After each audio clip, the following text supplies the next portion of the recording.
When you get up here to talk, you've been invited to come here and speak, and nearly everybody in the room is older than you are, and you're supposed to be talking about manhood, and you don't even get up there, and the guy that went in front of you is already cracking jokes, asked if I need Bibles. Randy's sitting in the back all spread out, making faces.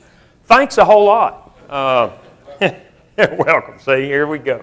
I do appreciate the invitation. I must tell you, it's a little overwhelming. I'm really glad some of you younger folks showed up because we're standing in the back 20 minutes before time to go, and I'm looking around the room, and I am literally the youngest guy in the room going to talk to a group of men about biblical manhood. And as Elihu says in Job, age needs to speak first, which is the reason you went first, Ira, and the only reason that you went first. So it's good to be with you. I do appreciate the invitation. I hope the things we talk about be of some help to you. I thank you for being here. A good number of you I know from here and there. In fact, it's interesting. I have a lot of history with a lot of you, and it's really good to see you again. I thought a lot of Pat and his family for years. His dad, like so many of you, my family's been very much influenced by his folks, and I've appreciated the work that he's done. Brother McDonald, so many. Randy, I love Randy. It's good to see all of y'all, and I appreciate very much being included. I'm not going to center our discussion, and by the way, feel free to make comments because many of you have been at this a lot longer than me, and I have absolutely no hesitation if you want to throw something in as we go through. Please feel free. I'm not going to center our discussion on one passage of Scripture. As the assignment was to talk about biblical manhood or some topic associated with that, I tried to give some thought to that, some study that had done a year or so ago in a similar class. And so we're going to jump around a little bit. I prefer to preach or teach in more of an exposition manner. But this is a topic that's pretty wide-ranging. And so I want to begin by giving some consideration very quickly to Matthew chapter 11. If you remember the context of Matthew chapter 11, Jesus is teaching, John the Baptist is in prison, and John sends a couple of his disciples to Jesus to ask if he's the Messiah or if they're supposed to look for another. And as I understand, and I have no reason to believe that this is not the correct way to understand it, the word another means one of a different kind. And John's question is, are we supposed to be looking for a different kind of Messiah? Because clearly Jesus wasn't filling the picture that John, or really I think probably any of his disciples had. He could do great things, and he was clearly a man of God, but I think they're looking for they're looking for Saul. And so Jesus is not filling that picture, and so he sends these messengers, and Jesus really answers in a kind of an interesting way. He's in the process of teaching and doing miracles, and basically what he says to John's disciples is, go tell John what you're seeing. And the people are being healed, and the poor having the gospel preached to them.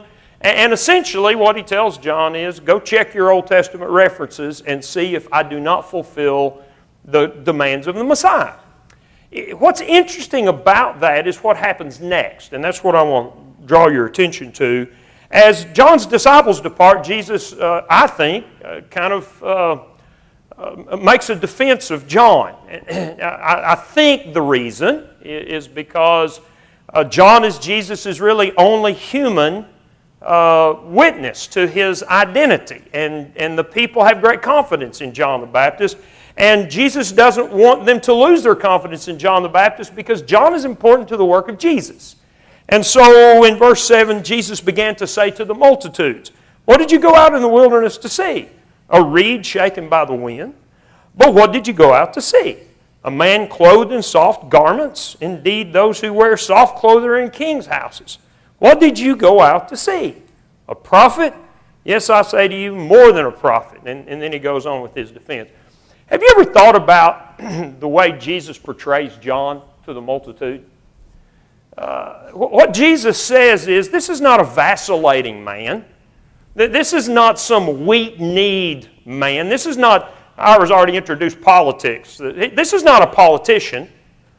He's not dressed in soft garments and going whichever way the wind goes and just some kind of milquetoast, wavering, pliant man. I suspect if it was in our day and age and was using our vernacular, Jesus would say, that's a man's man right there. And I find that kind of interesting because as you start going back and looking through the Scriptures, the way that God describes and portrays manhood is pretty consistent. And if there's a day and age when we need to kind of be reminded of how God sees and portrays manhood, it's the day and age in which we live now. Because there's just a lot of confusion in our day and age about manhood. Culturally, God's people have always been influenced, and ours already talked about that, so I won't just pound on it. But that's always been the biggest problem for God's people, is the culture around us begins to cause us to define things in the way the culture does, whether it's ideology, political ideology, whether it's idolatry, whatever it is, the culture influences as well. Do you think there's any gender confusion in our culture? Who would have believed? I just turned 55 last week. Who would have believed in my lifetime that transgender issues would be issues that we're dealing with in our culture? And in this room, most of you, I've already seen two heads shake go, it's hard to believe. Some of you younger guys, y'all haven't grown up with anything else. This is the world you know. I know because I see my children, I have 3 daughters, and I see their attitude about cultural things. Their toleration is very different than mine. They tolerate gender issues that I just find reprehensible. Homosexuality, I don't get it. But it is so much a part of our culture that it is a huge challenge for Christians. And now we're dealing with gender neutral, which, would somebody explain that to me? How is it that you're gender neutral? I'm confused about my own gender.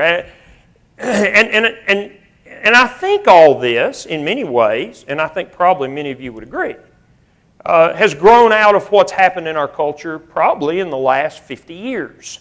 And there's a lot of isms that contribute to it. Whether you want to look at feminism and the resulting issues that, not just that have accompanied equal pay for equal work, that's not the issue. The issue is gender roles. What's the role of a woman? What's the role of a man? What's the role of a husband? What's the role of a wife? As feminism has thrown off any what you think of as traditional roles that are to be observed in the home or society, well, gender issues are just going to result from that.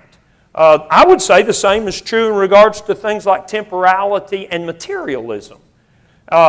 Because now it doesn't matter who the breadwinner is, as long as we got enough bread.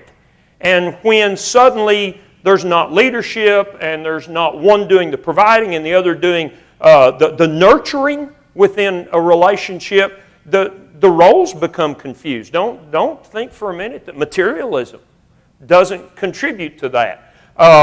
The education of our society. I'm not opposed to education. Education's a great thing. But when we start dismissing God because we're too smart to believe in God anymore, then the roles that God's assigned are going to disappear. And that's what's happened in our society. So there are a lot of things in my mind that are contributing to the confusion that you see. And I feel sorry for you young men, because my role models were pretty clear, but yours aren't. And so trying to determine what is it that constitutes manhood? How am I supposed to act? And especially you're dating. Not all of us had the spiritual interest of our wives at hand when we first met them. All I noticed was she was a girl and she was pretty. We could take care of the spiritual stuff later. And that's true of most people. But now, I knew how I was supposed to act as a man, as a gentleman, as a godly man. Now there's no telling what the female mind, there's already no telling about the female mind, but what the female mind in the culture wants from a man. Well, let me suggest to you that it doesn't matter one whit what the culture says about manhood to us. What we need to be concerned about is, how does God portray it? And as Ira has already pointed out, you know, if we're going to develop this mindset that says, okay, I'm going to be moved by God. My heart's going to be moved by God. And I want to be part of a movement, as I hope I'm interpreting that right. We're a band of valiant men, and we're going to start trying to make an impact in our homes and in our churches and in our communities. Well, maybe we need to give a little attention to how God portrays that. And so that's kind of what I want to do, is let's look a little bit at some of the qualities, and this is going to be common fare. I don't have anything new for you. But I do think there's some things that we need to appreciate. 1 Corinthians chapter 16, the Old King James Version does, as Paul draws to a conclusion his letter to the Corinthians, say, be strong, care about one another. The Old King James says, quit you like men. And it's an interesting phrase, and I do think it's powerful. I recognize that's the English translation, but at the same time it loses some of its power when we just translate it, be brave. Because I think contextually you can go back and see where God has used that terminology before when David is turning the reins of his government over to Solomon in 1 Kings chapter 2. Solomon's, 40 years old, if I remember right, something like that. He's a grown man as he becomes king. And while Solomon describes himself before God as a young man that doesn't know how to go in and out, well, he's been around for a while. He's not a kid. But what David says to him is, I want you to prove yourself a man. That's the way it reads in 1 Kings chapter 2 and verse 2. And that's kind of a common image biblically. Have you ever thought through the prominent men in the Scriptures? The men that God talks about and portrays as faithful and portrays as the kind of men that are to be His leaders and are to receive the promises. Have you ever thought about the similarities? Take men like, first one that comes to my mind is Abraham, I guess. Isaac. Jacob's a kind of an interesting study. Starts off kind of one way, ends up another. But then as you go along, you've got men like Moses and Joshua and Samuel and Elijah and Elisha and David. And you could throw Jeremiah in there. I think you could even throw Daniel in there, although he's a bit of an interesting study. Then you get to the New Testament, it's John the Baptist, Jesus, Peter and Andrew and James and John.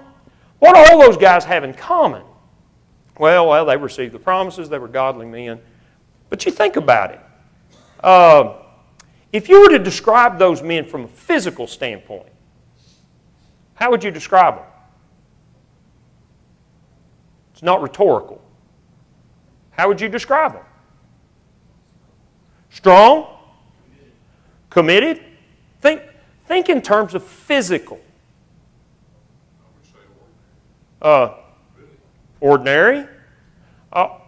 Remember how we started with the description of Jesus and John the Baptist? How did Jesus describe John the Baptist? He's not a vacillating man. I mean, remember, what did John the Baptist look like? How did he dress?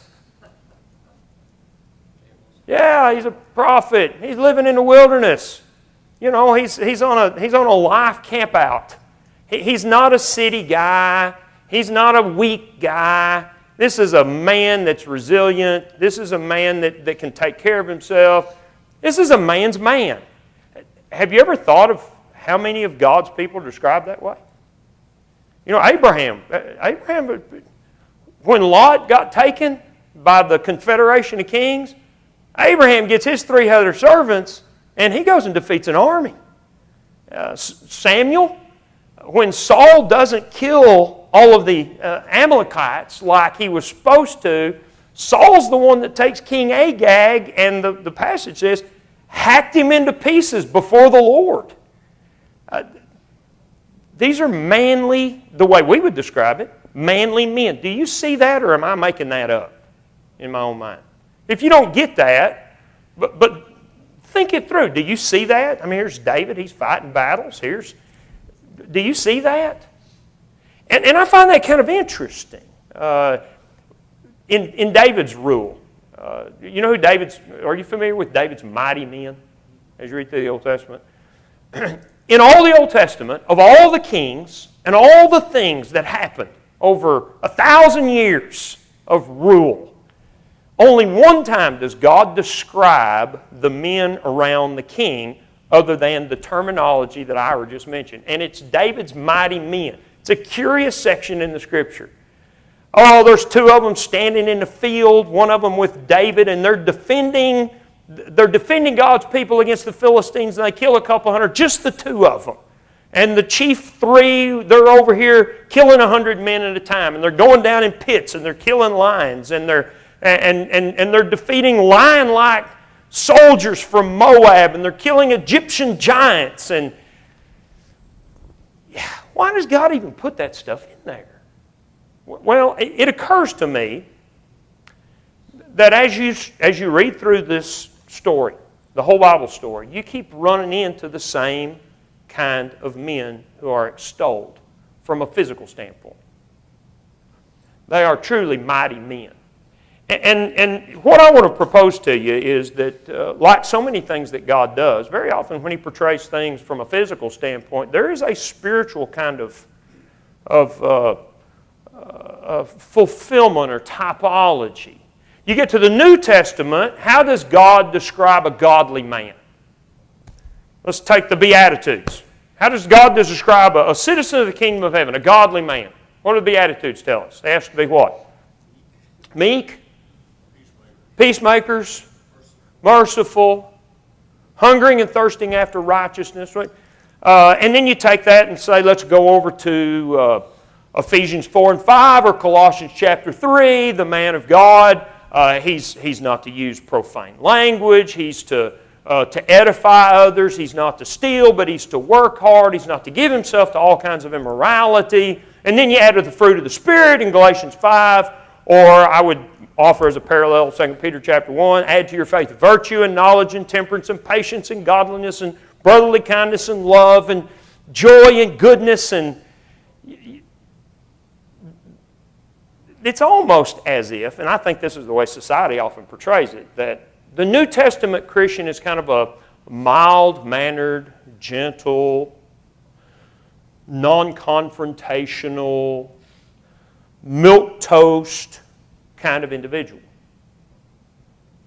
But all of the things that God demands of us in regards to our character are set over against an entire history of men who were strong and courageous and were undaunted in battle, who stood up and led, who weren't afraid to influence, men who took the situation at hand and stood up and fought for the Lord. And I think if you're going to take the whole picture, my proposition to us this morning is that we need to recognize that we're supposed to be manly men, godly men, but manly men. That's what's needed in local churches, and that's what's needed in homes, and that's what's needed in society. And that's the illustration that you find over and over. You rarely find some kind of mild, timid, doesn't ever want to stand up and be convicted. They may be in a court like Daniel, but throw me in with the lions. I'm not scared. I'm going to be the man God wants me to be. And I just think that that's the picture we see. And I want to put all that in this context and then make a couple of applications. Ira's already pointed out that what was happening with Saul was that God was establishing a king. And these men were surrounding the king. They were serving the king. They were forwarding God's new kingdom, if you would. Don't forget, folks, that we serve a king. And we sometimes talk about the kingdom of heaven, and we talk about it as if it's just another image that God has used to help us to understand. I don't think it's an image at all. Jesus said when He ascended to heaven, all authority is given to me in heaven and on earth. And as the apostles went and preached, what got them in trouble all the time was they were going all over the Roman Empire saying, look, there's another king. And we're serving that king. And what happens in the Roman Empire is not the big issue. What happens with our king, who is the king over the earth, that's what matters. And in this country, in this day, that is a concept that we desperately need to be reminded of.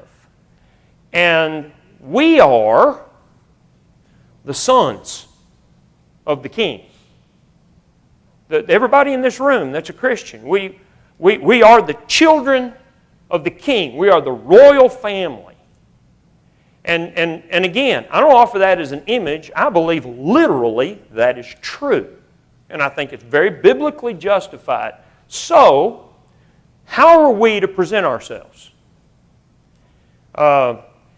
When David was king, you remember the story of Amnon and Tamar? David's son who essentially raped his stepsister. You remember that story? Did you ever pay attention to the fact that David's daughters dressed a certain way? They all had, the children, the daughters of the king all wore these colorful robes. And when she was defiled, she tore her garments and put ashes on her head. And when she went home, her brother Absalom recognized immediately that something had happened. God expects His people to be presented in a certain way to the world. So here's what I want to propose as mighty men, the sons of the king, we remember about ourselves. First one is, God's men are humble men. And I put that first because it just scares me to look around and see what's happening in our world. I think some of it is a product of being Americans. We are independent people, and we're proud of our independence, and nobody can tell us what to do or where. I think that's part of the problem we have with evangelism in our day and age. Nobody wants anybody to tell them what to do. The government can't tell me what to do. I'll go march and protest and scream and holler and knock over this and push over that. It's hard to teach people accountability to God when people don't think we're accountable to anyone. And what that fosters is pride. In your experience, how do people that you know that aren't Christians, how do they measure success in their lives? Money? I didn't make that up. I got this gesture, okay? How do we measure success in our culture? Money? The things that you have. Okay, possessions? Power in the community, in the workplace. My daughters are all musicians, and we've been involved in band. Some of y'all are as well. It's a whole new world. The band world is a new world for me. And for about the last 8 years, I mean, we work hard, we haul equipment, we haul kids, we do all kinds of stuff. It is interesting in our little community, there's been a couple of people, once they got in a position that they were an officer of the band boosters, you'd have thought they were running the world. And they walk around swelled up. And I look at that, and it's just amazing to me. But it is the world we live in. In your job, those of you that are still working, you have to be careful of this room because half of you probably retired. In your job, and even if you are retired, think back, was there somebody, they were just impressed with who they were at work. They were the supervisor. They were in this position. They were in that position. And they just, did you see that? We are a culture that idolizes the idea of being somebody. And it's not hard to figure out why, because we idolize athletic heroes and we idolize entertainers, and we idolize people that don't have anything except their idolatry, personalities. It cracks me up. What did the Kardashians ever do to deserve to be recognized? You know, and yet that's the culture we live in, and just the fact that everybody grins at that, you know who they are, but they haven't done anything. And then, what's exacerbating that is media. And especially, and you young guys, you better recognize this, social media. Everybody wants to be seen. It is a look-at-me world. And for those of us that are preachers, let me offer this warning, because I see it happening, and it drives me crazy. We are not in the position of self-promotion and making sure everybody knows our name. We are ambassadors of Jesus Christ. And if we're more interested in making sure everybody knows what we're doing than we are making sure everybody knows the Lord, then we're way off. But you see it happening more and more and more. You know what we need to be doing? We need to be taking to heart the instructions of the Lord. Now, the Lord wasn't the first one to offer these instructions. Turn to Matthew 20. God's been saying this, especially in His wisdom literature, forever. The Psalms and the Proverbs are full of admonitions to humility. But even the Lord dealt with it with the apostles. They were a group of men, and they were sets of brothers, and they came from different walks of life. I mean, you had a zealot and a tax collector. Don't you know that Matthew and Simon had some interesting political discussions in their day? And they're divided, and they're arguing all the time about which one of them is going to be the greatest. And finally, on one occasion, when James and John come and want to be at the right hand and the left hand, forget these other 10 guys. And you're familiar with the passage. Jesus says in verse 25 of Matthew 20, you know that the rulers of the Gentiles lord it over them, and those who are great exercise authority over them. That's the world we live in. There are people that are always trying to be the top dog. But it will not be so among you. Whoever desires to become great among you, let him be your servant. And whoever desires to be first among you, let him be your slave, just as the Son of Man did not come to be served, but to serve and to give His life a ransom for many. Do you think that statement took new meaning for these guys when they recognized who Jesus really was? You remember Thomas standing there and Jesus holding his hands out saying, touch my hands, put your hand in my side. Don't be doubting, but believe. And Thomas's response is, my Lord and my God. I don't think he's using a euphemism. My own belief is that Thomas at that point recognized he's got the hands of God in his hands. Do you not think he ever stopped and thought back at some point in time, Son of Man didn't come to be served?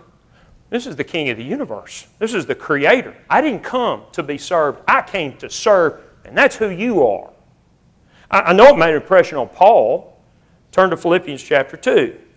Because when Paul's writing this group of Christians, this is a very prominent part of what he recommends to this congregation. He has almost nothing negative to say about the Philippian church.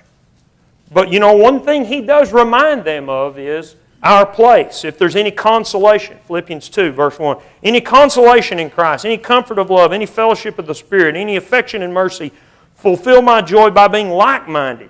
It's always a temptation. It's a temptation in a local congregation to be the teacher, to be the man, to be the one of influence, to be the young upstart. Having the same love, being of one accord, of one mind, let nothing be done through selfish ambition or conceit. But in lowliness of mind, let each esteem other better than themselves. And then he goes to verse 5, let this mind be you, which also was in Christ Jesus. And he talks about Jesus emptying himself of the glory of being with God and taking on the form of a servant and giving himself to the point of death.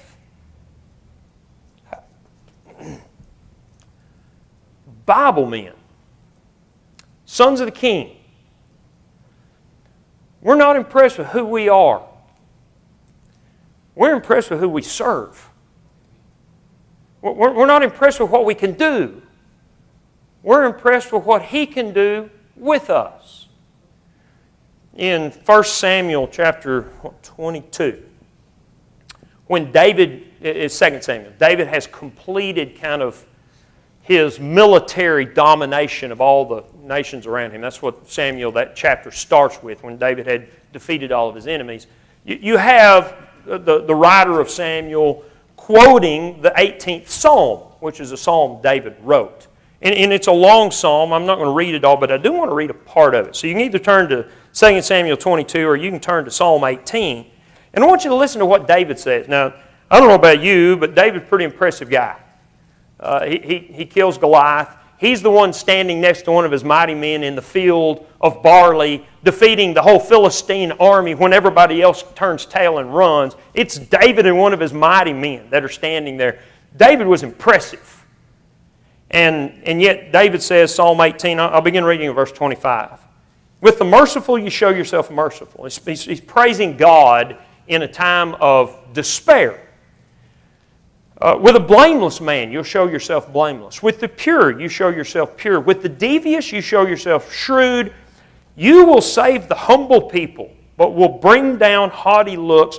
You will light my lamp. The Lord my God will enlighten my darkness. By you I can run against a troop, and by my God I can leap over a wall. As for God, His way is perfect. The word of the Lord is proven. He is a shield to all who trust in Him. Who is God except the Lord? Who is our rock except our God? It's God who arms me with strength and makes my way perfect. He makes my feet like the feet of a deer. He sets me on my high places. He teaches my hands to make war, so that my arms can bend a bow of bronze. You've given me the shield of your salvation. Your right hand held me up. Your gentleness made me great. You enlarged my path under me so that my feet did not slip. Do you see all the battle language there? And that's not an accident. David is at the end of his conquests. You know, they didn't stand off 4 miles away and shoot each other with sniper rifles. They stood face to face with their swords drawn and tried to take the head off the guy in front of them. And for somebody that goes through years of victory after victory after victory, do you think that David and his mighty men may have looked around the room at some point and gone, we're pretty tough? You know, I live in a little redneck town north of Bowman. And I see these guys run around all the time. They act like they're pretty tough. And now that anybody in Texas can carry a gun all the time, I'm content to let them think that they're really tough, because that gun just makes them think they're tougher. I feel sorry for you guys in law enforcement. But David and his mighty men, they're not looking at themselves, David's not anyway, going, well, I've killed a lot of people. Don't mess with me.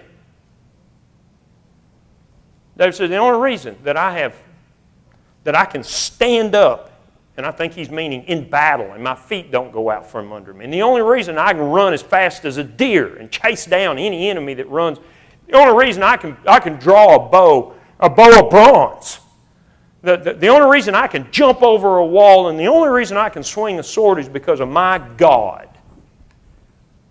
And I really believe that's a lesson that we need. Because I don't care who you are and what you do. I don't care how much money you have or how much esteem you have or the position you're in your community, in the local church, or anywhere else. The sons of the King find our strength and our pride in the King we serve. And so I want to encourage you, because I think biblically this is the portrayal you find, is that all of us be strong enough to be invisible. We do our work, we do what we can, we help one another, but our focus is not on ourselves. Our focus is on God.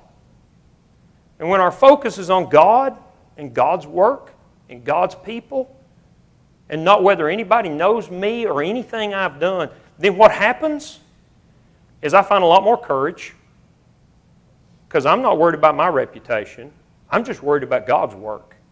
And we find a lot more trust, because I'm going to fail at some point and I'm going to let myself down, but God's not. And we find a lot more sacrifice, because there are times when if you want to promote yourself, you can't do something for somebody else. You got to do it for yourself. When we start emptying ourselves and focusing on God,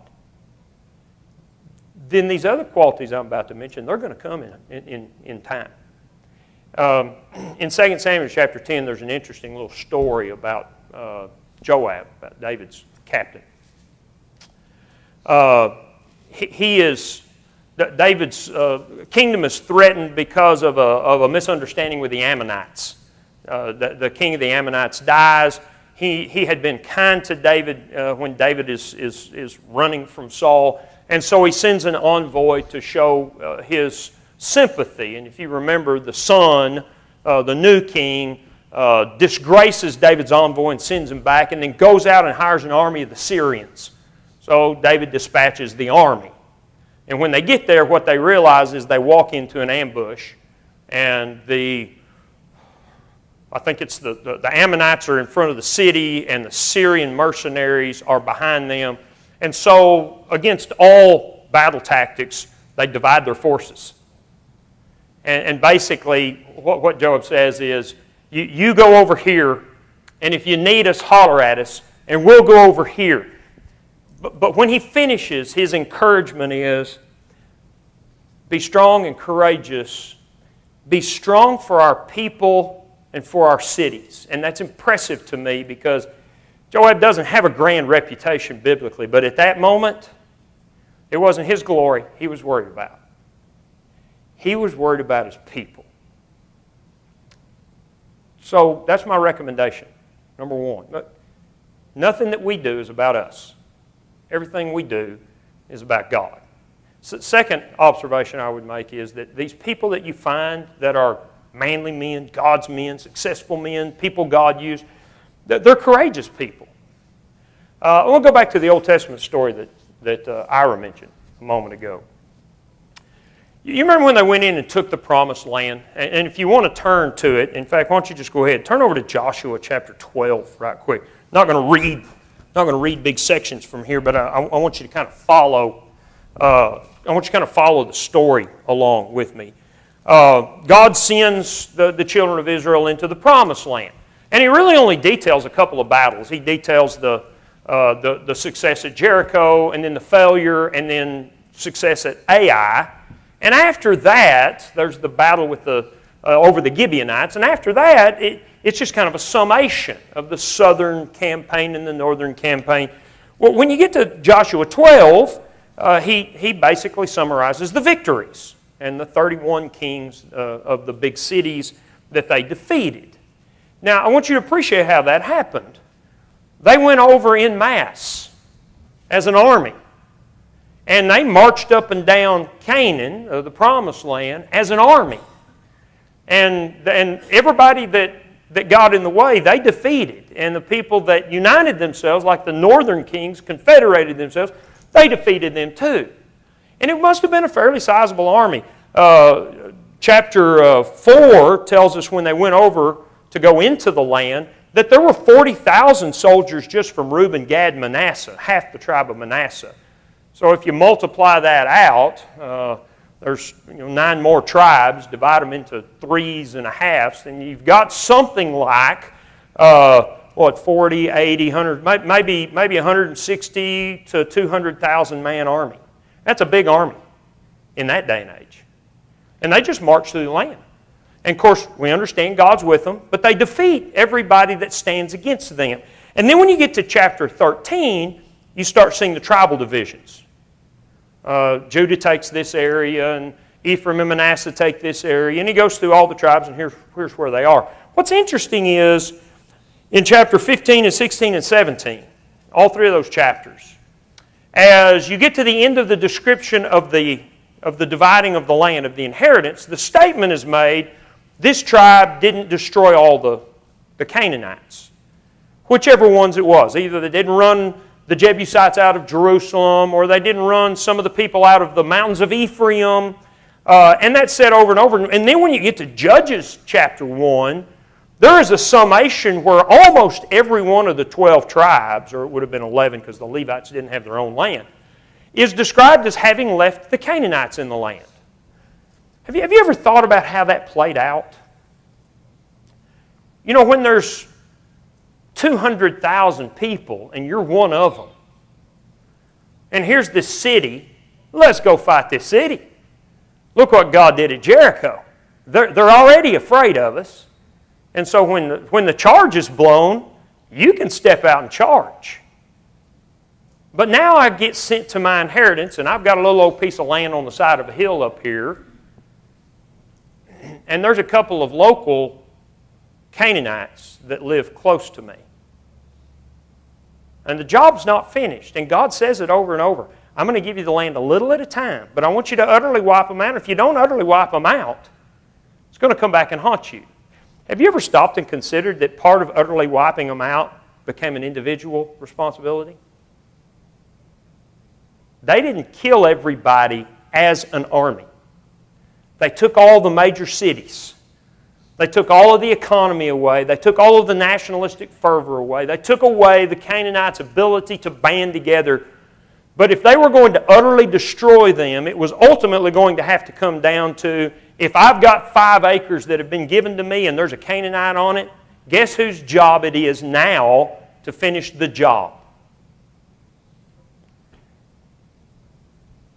Most of our battles, guys, are personal. Yeah, sometimes we're gathered as a group in a local congregation. Sometimes we're a band of men working together. But most of the time, we're at home. We're on a job.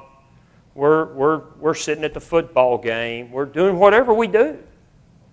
But we're by ourselves. How many of us have the courage to stand up and swing the sword when we don't have 200,000-man army behind us? And thinking that through, I personally am convinced that part of the reason the children of Israel failed is because they failed on an individual level. They failed on a personal level. They didn't fail nationally, did they? They defeated all the armies. They took the land. God says in Joshua and Judges both, they took all the land that God assigned to them. Generally. Well, what do we learn from that? You know, it's easy to stand up and be godly on Sunday and Wednesday or at a men's meeting. It is a much more difficult proposition to be courageous when I am all by myself and I'm talking to somebody about my King. I'm talking to somebody about His law. I'm talking to somebody about what worship is, and I'm talking to somebody about the character of a Christian. I'm talking to somebody about my conviction. 1 Peter chapter 3, verse 15, that we're to set the Lord apart in our hearts and always be ready to give a defense. You know, that's hard day in and day out, because more often than not, we got to deal with pressure to conform. Ira said peer pressure all the time. Yeah, it is, all the time. You're either pressured to conform, or you're pressured to concede, or you're just pressured to keep your mouth shut. How many of you guys at school have to deal with that? And more often than not, at least I was this way. You talk about we got to fess up. More often than not, I keep my mouth shut. It's just easier to get along with somebody if I didn't disagree with them, even though I disagreed with them. And the problem was just a pure lack of courage in the face of pressure. And I believe that's an issue that we've got to deal with. We have to have the courage to stand up for what we believe. We have to have the courage to lead our families in that regard. Joshua was going to go on. Most of what we're talking about has been taken from Joshua. Joshua was going to go on and commit his whole family. As for me and my house, we're going to serve the Lord. Have you done that? That takes a lot of courage. Because you got to deal with your wife. All right? And y'all may not agree on everything. I love my wife. She is an exceptionally godly woman. But we don't agree all the time on everything. And it's easy sometimes just to give in. We have to be the men who stand up in our home and obligate our family that we're going to take the lead and we're going to be spiritual people, that we're going to be loyal to the vows that we made to that woman. You know, divorce is a problem. And And God does need to touch our hearts, but we need to have the courage to stand up sometimes and say, I made this promise, and I don't care how bad it gets. I'm going to do what I promised God I'm going to do. That's leadership. That's manhood. And all too often, we just bail. We bail on our responsibilities. We know what the Bible has to say about it. We don't need another lesson on marriage and divorce. What we need is lessons on the courage to stand up and be a man when it's hard. And the same thing in regards to raising our children. Daughters are a blessing and a curse. I don't know what y'all have as far as the sex of your children. You know, my girls are good girls, and they try to serve the Lord.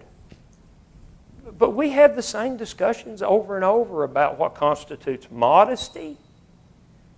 And people say, well, it's hard to find modest stuff. It is hard to find modest stuff, but it can be found. There has to be a disposition. And I see a lot of fathers, they just bail on that. Because the wrath of a woman scorned, you remember that old saying, is nothing compared to the wrath of a teenage girl prohibited. But you know what we got to have? If you're raising your kids, and you young guys that are going to raise your kids, you are the head of your household and are responsible for enforcing godliness in your home. Have the guts to stand up to your children. And if you don't have girls, there are priority issues that we need to have the guts to stand up about. I don't care if Lufkin's playing in the World Series baseball game. If it interferes with what's spiritual, we are children of the King. And nobody wants to make that call anymore. Why not? You think we're going to teach our children more about godliness if we don't have the courage to stand up in our homes and say, look, this is eternal. This is a ball game. Why can we not do that? And let me suggest to you, those of you who are grandfathers, think, well, I can't do my thing with my kids as they raise their kids. Yeah, you can. You can speak up. They may not listen to you, but are we going to be a force for good and godliness and have the courage to stand up, or are we not? You can make all the rest of the applications there, folks. We need men that are willing to stand up and be courageous in our homes, in our communities, in our churches. The last thing I would point out, I'm out of time. I didn't get a whole hour, by the way, like Ira did. We started at, nearly a quarter till. So just take note who went shorter.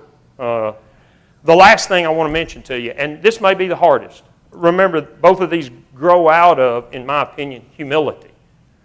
Remember, if I'm just worried about God's will, I'm going to have the courage to do what I'm supposed to do because I'm serving God. And the last one is the concept of submission. And I know that you may immediately think, well, hey, wait a minute, it's leadership for men. Well, it is. 1 Peter chapter 3, where you have this recommendation towards women in regards to, especially those who may have unbelieving husbands, like Ephesians chapter 5, the admonition, and the first admonition is, likewise, wives, be submissive to your own husbands. Tracy and I have a running joke when we have an argument. If I want to end the argument, I'll say, hey, you need to be submissive. It doesn't end the argument, but that's my effort to do so.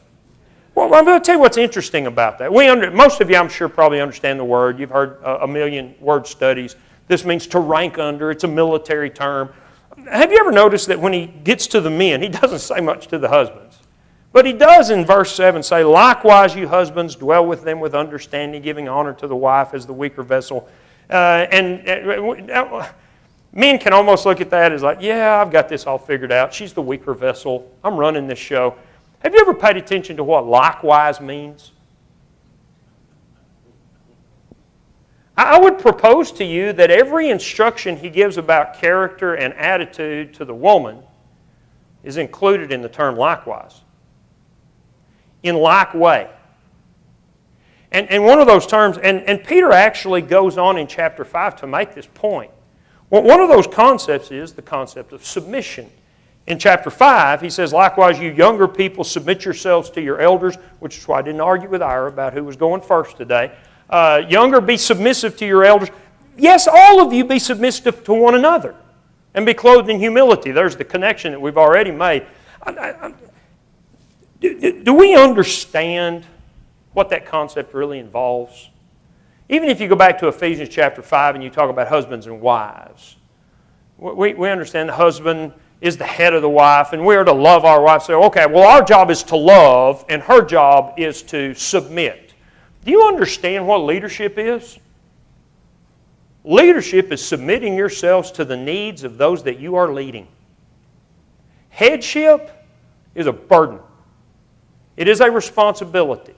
It is not a title that we wear as we roam around the castle with our fingers tucked in our overalls, waiting for everybody to jump at everything we say. What leadership in the home as a husband, the head of the wife, love your wife as Christ loved the church and gave Himself for it. Do you believe that Jesus submitted Himself for our spiritual well-being? Of course He did. Submitted Himself to the will of God, submitted Himself to our needs. That's our job, guys. You young guys, understand this. Life is not about you. Life is about what you can do to serve someone else. And even if you're in a position of leadership, if you're the most popular guy in school and you're the head of the football team or the head of the band or the head of whatever organization that's important to you, you're not there for the accolades. You're there to help somebody else. And so I want to encourage us as we conclude that we appreciate our responsibility of submission. We need to submit ourselves to God. That's what I was talking about with regards to the heart. Jesus demanded it all the time. If anyone wants to come after me, deny yourself, take up your cross, follow me. And everybody's got a limit that we struggle with.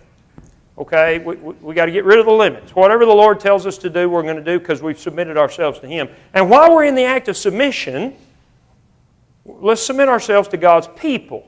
We already read from Philippians chapter 2 where we're to be conscious of one another, think about one another. That's a common theme through the epistles.